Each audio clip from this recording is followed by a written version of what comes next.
देहरादून में आपातकाल दिवस पर गोष्ठी का आयोजन। सीएम पुष्कर सिंह धामी ने की शिरकत। आपातकाल को लेकर हुई चर्चा।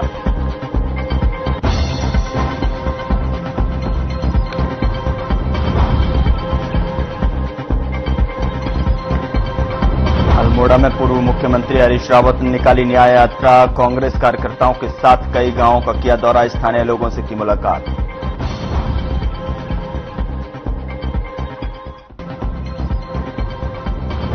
देहरादून में कांग्रेस की प्रदेश अध्यक्ष ने की प्रेस कॉन्फ्रेंस। महिला अपराधों को लेकर बीजेपी पर कसा तंज। कहा, महिलाओं के खिलाफ अपराध गंभीर मुद्दा। महिलाओं के खिलाफ 4,337 अपराध दर्ज।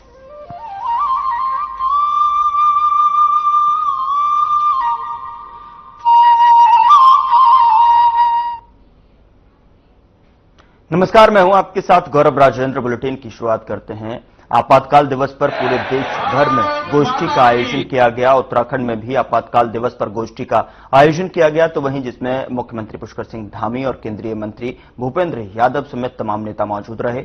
इस गोष्ठी में आपातकाल को लेकर चर्चा की गई। गोष्ठी के दौरान मुख्यमंत्री पुष्कर सिंह धामी ने नरेंद्र कुमार मित्तल, रणजीत सिंह जुयाल समेत 10 लोकतंत्र सेनानियों को सम्मानित भी किया। कार्यक्रम के दौरान सीएम ने कहा कि भारतीय लोकतांत्रिक इतिहास में आपातकाल का कालखंड हमेशा एक काले अध्याय के रूप में अंकित रहेगा।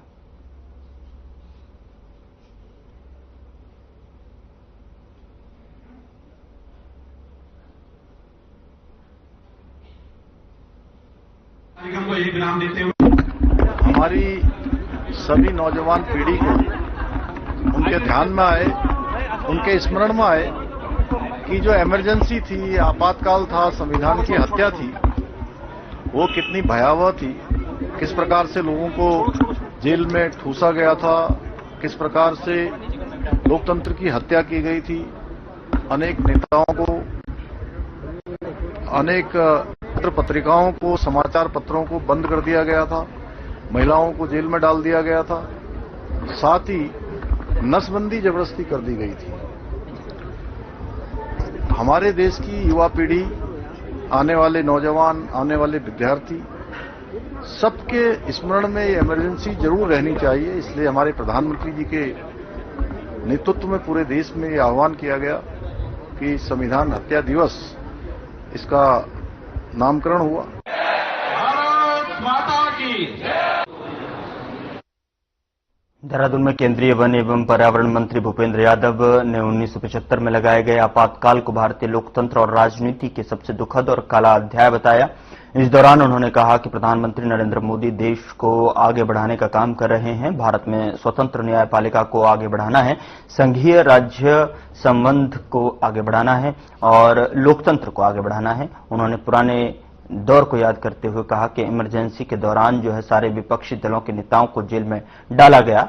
संविधान की किताब को ध्वस्त करने का काम कांग्रेस पार्टी ने किया है। उन्होंने कहा कि इमरजेंसी में सबसे पहला काम 42वां संशोधन समाप्त करके देश की विधानसभा के विपरीत काम किया गया था और इसके साथ ही एक पार्टी प्रणाली को मजबूत करना और परिवारवादी तानाशाही शुरू की गई। वहीं उन्होंने कहा कि 2047 में ऐसा भारत बने जिस भारत में लोकतांत्रिक मूल्यों को आगे बढ़ाने के लिए कार्य किया जाए।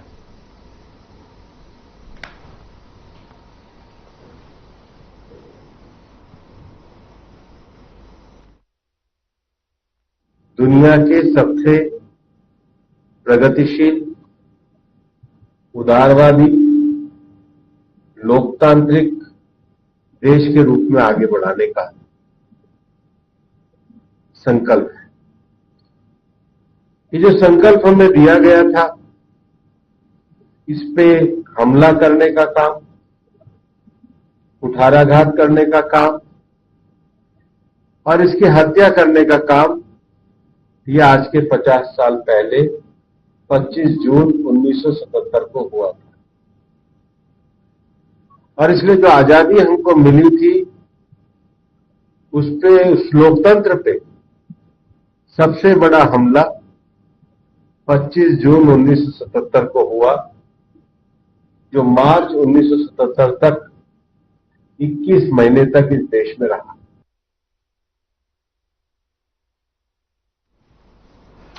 पूर्व मुख्यमंत्री हरीश रावत ने हवालबाग विकासखंड के दूरस्थ गांव में न्याय यात्रा निकाली और इस दौरान उन्होंने कांग्रेस कार्यकर्ताओं के साथ कई गांवों का दौरा किया और स्थानीय लोगों से मुलाकात की। यात्रा के दौरान हरीश रावत ग्रामीणों के साथ जोड़ा गत्यु और पारंपरिक नृत्य करते भी नजर आए। वहीं उन्होंने कहा कि अब जनता को कांग्रेस को भी एक अवसर देना चाहिए।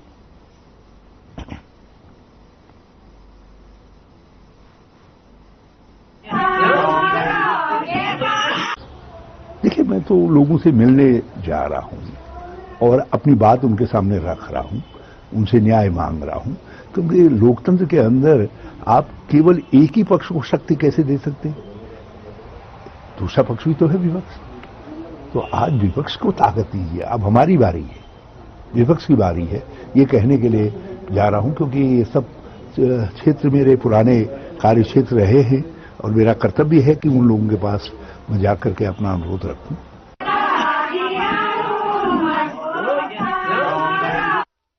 उत्तराखंड महिला कांग्रेस की प्रदेश अध्यक्ष ज्योति रौतेला ने कांग्रेस मुख्यालय में प्रेस वार्ता की और इस दौरान ज्योति रौतेला ने कहा कि महिला समान भ्रष्टाचार और महिला अपराधों पर अंकुश लगाने में सरकार पूरी तरह से नाकाम रही है। उन्होंने कहा कि महिलाओं के खिलाफ 4,337 अपराध दर्ज हुए हैं और जिनमें 867 जो है रेप और 637 नाबालिग बच्चों से रेप शामिल हैं।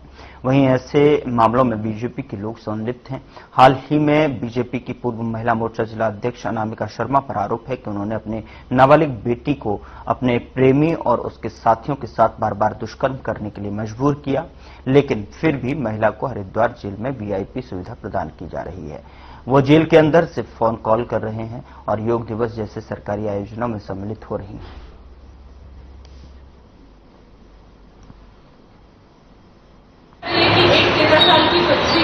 देखिए, लगातार भाजपा की सरकार ये दावे करते आई है कि वो उत्तराखंड में महिला सशक्तिकरण की बात कर रही है। बेटी बचाओ बेटी पढ़ाओ का नारा वो देती भी आई है, लेकिन एक बहुत बड़ी घटना हरिद्वार में हुई जहाँ पे उस घटना ने ना सिर्फ एक माँ बेटी के रिश्ते को कलंकित करने का काम किया, उसने रिश्तों में विश्वास को कम करने का काम भी किया। लेकिन कल एक अनोखी घटना हुई कि अनामिका शर्मा जो भाजपा की पूर्व जिलाध्यक्ष हैं और जिन्होंने अपनी 13 साल की बेटी के साथ रेप करवाया, उनको शराब पिलाई, आज वो 5 जून को जेल में गई और उनकी कुछ फोटो और एक ऑडियो जेल के अंदर से हमारे पास आया है। उसमें वो अपने परिवार से 10 मिनट लगातार बात कर रही है। वो ऑडियो मैं अभी आपको रिलीज करूंगी। साथ ही उनको योगा दिवस पे सम्मानित किया जाता है। उनका एक फोटो योगा दिवस का जेल के अंदर का ये आया है। एक गंभीर मामले में अपनी बेटी के साथ रेप करवाने के मामले में उनको जेल में ये सुविधाएं दी जा रही है कि वो अपने केस को भी इन्फ्लुएंस कर सके। उनको मोबाइल की सुविधा दी जा रही है, वो अपने घर में बात कर रही है और घर में नहीं और जगह पे वो बात कर रही होगी जो लोग उनसे जुड़े हुए हैं। ये सवाल है कि उत्तराखंड में मुख्यमंत्री पुष्कर सिंह धामी ने राज्य के सुदूरवर्ती गांव के चतुर्दिक विकास के लिए अभिनव पहल की है और भारतीय प्रशासनिक सेवा के अधिकारियों को अपनी प्रथम नियुक्ति स्थल को गोद लेने का जिम्मा सौंपा है। योजना के तहत अधिकारियों ने गोद लिए गांव के विकास के लिए काम करना शुरू कर दिया है। कई अधिकारियों ने गांवों में रात्रि प्रवास के ग्रामीणों के जनजीवन और उनकी समस्याओं को करीब से समझा। अधिकारियों की ओर से कार्ययोजना बनाए जाने के बाद प्रदेश सरकार गांव के विकास के लिए अभियान चलाकर काम करेगी। बता दें कि मुख्यमंत्री पुष्कर सिंह धामी की ओर से भारतीय प्रशासनिक सेवा के 8,700 रुपए से अधिक ग्रेड पे के अधिकारियों को अपने प्रथम नियुक्ति के कार्यक्षेत्र को गोद लेने की अपेक्षा की गई थी और इसी के आधार पर राज्य के 40 वरिष्ठ आईएएस अधिकारियों ने अपनी प्रथम नियुक्ति स्थल को गोद लिया है।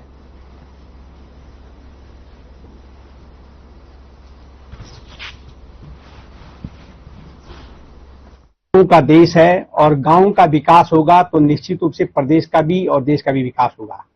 और इसी बात को लेकर के हमारे देश के यशस्वी प्रधानमंत्री नरेंद्र भाई मोदी जी ने सभी सांसदों को अपने अपने कार्य क्षेत्र में सांसद ग्राम बनाने के लिए का अभियान चलाया था और कई गांवों को विकास की दृष्टि से उनको विकसित करने का प्रयास सरकार के द्वारा किया गया और उसी को आगे बढ़ाते हुए हमारे प्रदेश के यशस्वी मुख्यमंत्री माननीय पुष्कर सिंह धामी जी ने, चाहे हम गैरसैंण के सारकोट गांव की बात करें, उन्होंने भी सारकोट की तर्ज पर पूरे प्रदेश भर के सभी जिलों में 2-2 गांव को सारकोट की तर्ज पर विकसित करने का उन्होंने तय किया है। और उसी प्रकार से सभी आईएएस अधिकारी जिन्होंने अपनी पहली नियुक्ति जिस जिले में भी दी हो, वहां पर किसी न किसी गांव को उस कार्य क्षेत्र में वो गोद लेंगे और उस गांव के सर्वांगीण विकास के लिए काम करेंगे। तो निश्चित रूप से जिस तरह से जो योजना बनाई गई है, ये इससे गांव का विकास होगा और जिस गांव को गोद लिया जाएगा उससे अन्य गांव भी प्रेरणा लेंगे। हल्द्वानी के लालकुआं में साप्ताहिक रेल सेवा का शुभारंभ किया गया। बता दें कि ये ट्रेन हफ्ते में एक दिन लालकुआं से झांसी के लिए रवाना होगी और जिसको जो है सांसद अजय भट्ट ने हरी झंडी दिखाकर रवाना किया। वहीं सांसद अजय भट्ट ने बताया कि काठगोदाम से प्रयागराज के लिए भी रेल सेवा शुरू होने वाली है।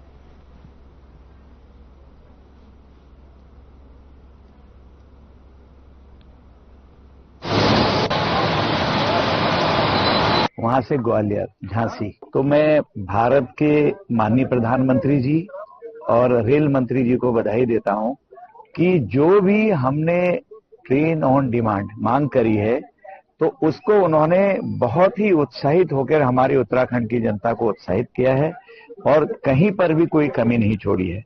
अभी एक ट्रेन काठगोदाम से और लगने वाली है प्रयागराज के लिए, और कामाख्या जाने के लिए, आसाम जाने के लिए बहुत ही सरल होने वाला है रास्ता, उसकी भी शुरुआत होने वाली है। और निकट भविष्य में शताब्दी जिस तरह से लगती है, इसी तरह से हमारी भारत वंदे एक्सप्रेस या भारत एक्सप्रेस जो भी कहें आप उसको, तो उसकी भी खोज हम करी थी कि यहाँ आ जाए।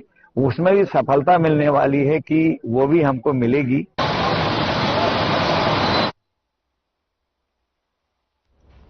उत्तराखंड हाईकोर्ट ने दून घाटी अधिसूचना 1989 को राज्य सरकार के द्वारा निरस्त करने के खिलाफ दायर जनहित याचिका पर सुनवाई की और मामले की सुनवाई के बाद में मुख्य न्यायाधीश जी नरेंद्र और न्यायमूर्ति जो है आलोक मेहरा ने की है। आपको बता दें कि खंडपीठ ने अगली सुनवाई 27 जून को भी जारी रखी है। कोर्ट ने कहा कि क्यों न याचिकाकर्ता को एक मौका दिया जाए ताकि वे इस संबंध में अपना पक्ष केंद्र सरकार के उस संबंधित विभाग में रखे जिसमें सुप्रीम कोर्ट ने आदेश दिए थे कि दून घाटी को इको सेंसिटिव जोन ही रहने दिया जाए। साथ ही कोर्ट ने कहा कि केंद्र सरकार स्थिति से अवगत कराए। बता दें कि समाजसेवी अभिनव थापर ने उत्तराखंड हाईकोर्ट में जनहित याचिका दायर की थी। अपनी याचिका में उन्होंने कहा था कि केंद्र सरकार ने साल 1989 में दून घाटी को पर्यावरणीय दृष्टि से इको सेंसिटिव जोन घोषित किया था। अब राज्य सरकार इसका स्वरूप बदल रही है, जबकि इसका स्वरूप बदलने के लिए केंद्र सरकार की अनुमति लेनी आवश्यक है।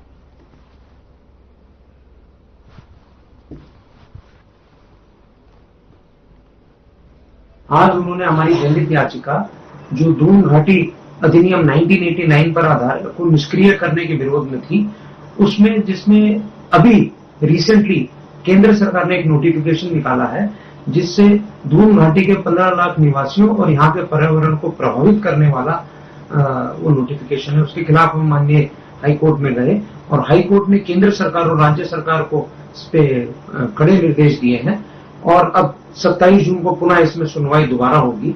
और एक और इसमें एक ऑर्डर में एक इम्पोर्टेंट बात आई है कि जो याचिकाकर्ता यानी मुझको ये कहा गया है कि तथ्यों सहित और माननीय सुप्रीम कोर्ट के ऑर्डर 30 अगस्त 1988 के क्रम में भारत सरकार को पर्यावरण मंत्रालय को एक रिप्रेजेंटेशन देना है जिसके तहत हम ये बता सकें, फैक्ट्स बता सकें कि दून घाटी में क्या क्या गलत हो रहा है और इस पे आगे की कार्रवाई होगी। तो ये एक बहुत बड़ी लड़ाई है। उस लड़ाई का एक बहुत अच्छा आगाज माननीय हाईकोर्ट द्वारा एक इस निर्णय के द्वारा दिया गया है। माननीय हाईकोर्ट का आभार। और हम ये लड़ाई और दून घाटी बचाने का संघर्ष सड़क से न्यायालय तक जारी रखेंगे। जय हिंद, जय भारत, जय उत्तराखंड।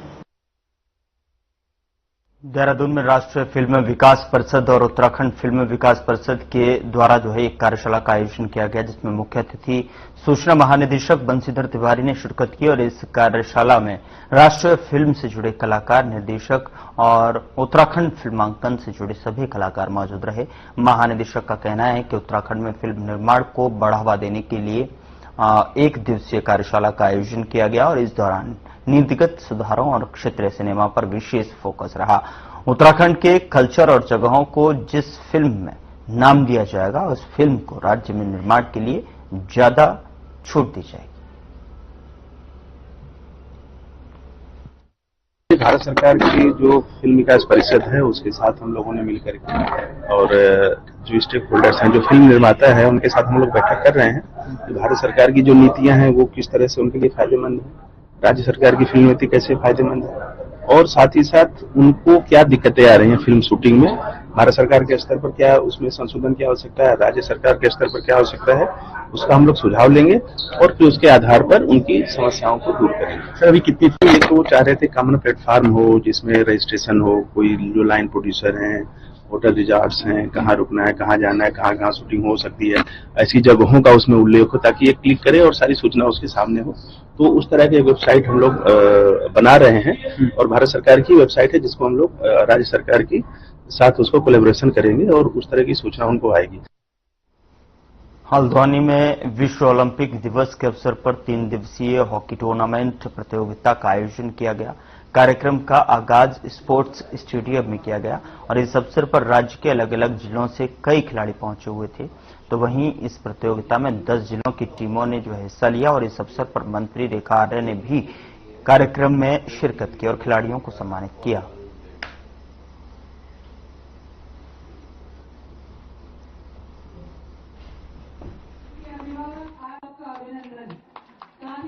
पहली बार अपने प्रदेश में 23 जून को ही अंतर्राष्ट्रीय ओलंपिक दिवस राज्य बनने के बाद से हम लोगों ने आयोजन किया। निश्चित रूप से ये 2036 के लिए भी एक शुभ संकेत है कि इसकी तैयारी जो है आज राज्य स्तरीय प्रतियोगिता के उसी के निमित्त एक राज्य स्तरीय प्रतियोगिता हॉकी की गई और जिसका फाइनल मैच था, जिसमें फाइनल विजेता घोषित हुए। उसी कार्यक्रम में मुझे प्रतिभाग करने का मौका मिला। तो मैं ये देख रही हूँ कि लगातार जैसी 38 नेशनल गेम समापन हुए उसके बाद से लगातार जितनी अवस्थापनाएं हम लोगों ने डेवलप करी थी उन अवस्थापनाओं में कहीं पे एशियन चैंपियनशिप हो रही है, कहीं पर नेशनल चैंपियनशिप हो रही है, कहीं पे हॉकी हो रहा है, कहीं पे फुटबॉल हो रहा है, कहीं पे जुजुत्सु हो रहा है, कहीं पे अन्य प्रतियोगिताएं हो रही है। तो लगातार मैं कह सकती हूँ कि ये कार्यक्रम निर्बाध तरीके से इन अवस्थापनाओं में हो रहे हैं, जो कि बहुत शुभ संकेत है उत्तराखंड को खेल भूमि बनाने के दृष्टिगत भी और आने वाले नेशनल गेम के दृष्टिगत भी और आने वाले 2036 के ओलंपिक होने के दृष्टिगत भी। हमारी ये पूरी कवायद इसी बात से है कि उत्तराखंड अपना अधिक से अधिक जो है प्रतिभागी और विजयी होने के लिए जो है उत्तराखंड से हमारे खिलाड़ी जाएं। गरीबी क्षेत्र सारा 25 एकड़ बंगाली कॉलोनी खड्डी मोहल्ला, तो जो निःशुल्क इस गवर्नमेंट अस्पताल में अगर बाहर के लिए जांच ली है बहुत अत्यंत सोचनीय विषय है। बिल्कुल गलत कर रहे हैं, बहुत गलत हो रहा है कि लोकल के जो गरीब लोग हैं उनकी जांचें निःशुल्क होनी चाहिए। तो गलत है, इसकी जांच होनी चाहिए, विभागीय जांच होनी चाहिए। विभाग से मांग करेंगे जांच के लिए, चाहे तो कोई हमको प्रूफ दो, हम लिख के देंगे ऊपर को जांच के लिए।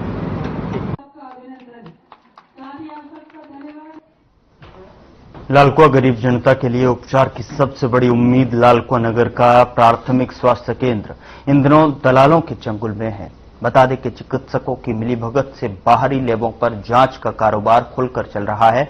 पीड़ित ने आरोप लगाया कि मौजूद लैब टेक्नीशियन बसंत बल्लभ लोहनी ने उसे अंदर जांच न होने सभी जांचें बाहर निजी पैथोलॉजी लैब में कराने की लिए जो कहा, जिसके बाद जो है उसकी शिकायत नैनीताल मुख्य चिकित्सा अधिकारी डॉक्टर हरीश पंत से फोन पर की और जिनके निर्देश पर पीड़ित की सभी जांचें अस्पताल की गई।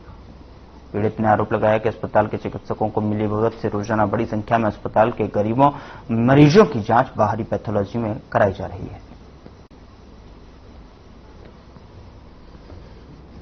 में भी कल आया इस बात को कि जितनी भी जांचें सरकारी हैं वो बाहर लिखी जा रही हैं। मैं उसकी घोर निंदा करता हूं। अगर इसी प्रकार का प्रकरण अगर दोबारा संज्ञान में आएगा तो मैं वहां पर दरी बिछाकर बैठने का काम भी करूंगा। मिशनखोरी का काम इसलिए है कि क्योंकि जो वहां जांच करने वाला व्यक्ति वही उसी विभाग में नौकरी करता है, तो इसलिए वो सारी जितनी भी जांचें होती है अपने उसमें लैब में कराने के लिए कोशिश करता है ताकि अधिक से अधिक तक जो जांचें हो मेरे लैब में हो। मैं डॉक्टरों की तो नहीं कहूंगा, लेकिन जो यहाँ पर सीमा आर्या जो यहाँ पर जो इंचार्ज है उसकी बहुत ज्यादा हीला रेबेली है। तो मैं तो विभाग से ये भी कहूंगा कि उसका ट्रांसफर यहाँ से कराया जाए, उसकी जगह कोई तेज तर्रार जो यहाँ की समस्याओं को समझे उसका क्या कहते हैं नियुक्ति यहाँ होनी चाहिए। बच्चों को सरकारी अस्पताल दिखाने गया था, तो वहाँ मैंने डॉक्टर साहब से मिला, अपने बच्चों को दिखाया, उसको बुखार आ रहा था। बुखार था, मैं डॉक्टर साहब से मैं पहले भी गया था, उसका दूसरी बार गया, डॉक्टर साहब ने चेकअप लिख दिया, 7-8 चेकअप लिख दी। तो चेकअप लिखने के बाद मैं अंदर गया, 12 नंबर पे भिजवाया मुझे। 12 नंबर पे गया तो उन्होंने कहा, तो ये मैंने पूछा सर ये फ्री जांच होंगी क्या, तो इसमें शुल्क लगेगा? उन्होंने कहा फ्री जांचें होती कहाँ है सरकारी अस्पताल में? तो मैंने कहा क्यों सर? तो वो बोले ना जांचें फ्री नहीं होती है। फिर मैंने और फोर्स करा तो उन्होंने कहा ठीक है आपकी 2 जांचें मैं फ्री कर देता हूँ, एक मलेरिया की, एक दिमागी बुखार की। और उसके बाद उन्होंने कहा ये जो बाहर ये वो है क्या नाम है लैब है, उसमें आप चेकअप करवा लीजिए।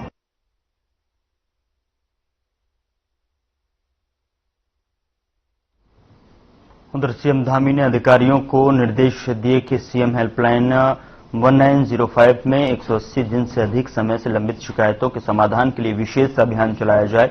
16 माह से अधिक लंबित शिकायतों पर नाराजगी जताते हुए मुख्यमंत्री ने अधिकारियों को सख्त निर्देश दिए कि प्रकरणों का समय से निस्तारण नहीं करने वाले अधिकारियों पर कार्रवाई की जाएगी और उन्होंने अनावश्यक रूप से जन शिकायतें फोर्स क्लोज न किए जाने के निर्देश दिए। कहा कि सीएम हेल्पलाइन को राज्य की बेस्ट प्रैक्टिस में लाने के लिए और प्रभावी प्रयास किए जाएं।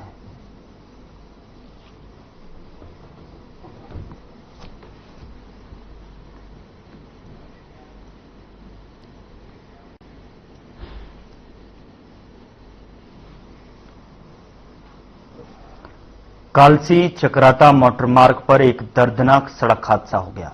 कार अनियंत्रित होकर जजरेट बैंड के पास गहरी खाई में गिर गई। बता दें कि हादसे में 3 युवकों की मौके पर ही मौत हो गई, जबकि एक युवक गंभीर रूप से घायल हो गया है। एसडीआरएफ और पुलिस की टीम ने घायल युवक को रेस्क्यू कर अस्पताल पहुंचाया, जहां उसे हालत गंभीर होने पर हायर सेंटर रेफर कर दिया गया। एसडीआरएफ ने 2 शवों को भी खाई से बाहर निकाला और अब तक 3 युवकों की पहचान हो चुकी है और एक की पहचान की कोशिश जारी है। हादसे के कारणों की जांच की जा रही है।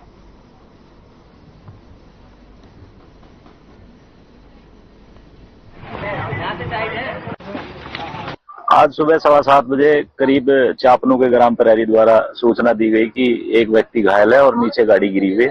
इस सूचना पे हम फोर्स लेके तत्काल हमने एसडीआरएफ को सूचना दी। एसडीआरएफ और हमारे द्वारा नीचे जाकर देखा तो उसमें 3 व्यक्ति नीचे खाई में थे जो मौके पर डेड थे, जिन्हें एसडीआरएफ की मदद से 2 डेड बॉडी ऊपर निकाल ली गई। एक डेड बॉडी अभी भी नीचे ही है और उसे रेस्क्यू किया जा रहा है। घायल को कहाँ भेजा गया और जो बॉडीज हैं या जो ये बच्चे कौन लोग हैं? ये घायल को सर्वप्रथम विकासनगर चिकित्सालय भेजा गया था और उसके बाद वो दून रेफर कर दिया गया है। अभी वो गंभीर अवस्था में बात करने की स्थिति में नहीं है। और जो मर्द है एक प्रियांशु चौहान है और दूसरा मुकेश राणा है और तीसरे की भी शिनाख्त नहीं हो पाई, उसके पास ऐसा कोई डॉक्यूमेंट्स नहीं मिला।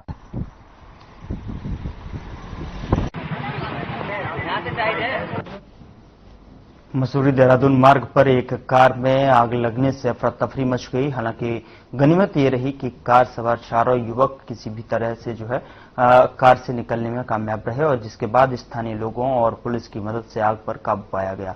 लेकिन जब तक कार पूरी तरह से जलकर राख हो गई। जानकारी के मुताबिक ये 4 व्यक्ति दिल्ली से मसूरी घूमने आए थे।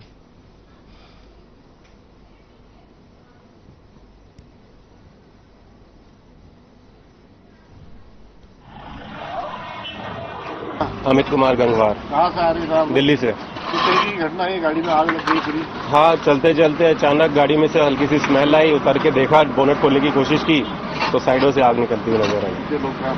हम 4 लोग थे, चारों सेफ हैं। कितने बजे की घटना है? ये बस अभी 1.5 घंटा जो टाइम इनको लगा है आग बुझाने में, एक सवा घंटा पहले की बात। फिर आपने किसको सूचित किया? मैंने फोन किया 112 नंबर पे, वहाँ से पीसीआर आई, पुलिस वाले आए और फायर वाले आए, आके उन्होंने कंट्रोल किया। बाकी सब ठीक है? सब सेफ हैं, सब ठीक है। गाड़ी आपके सामने है, गाड़ी का पता है।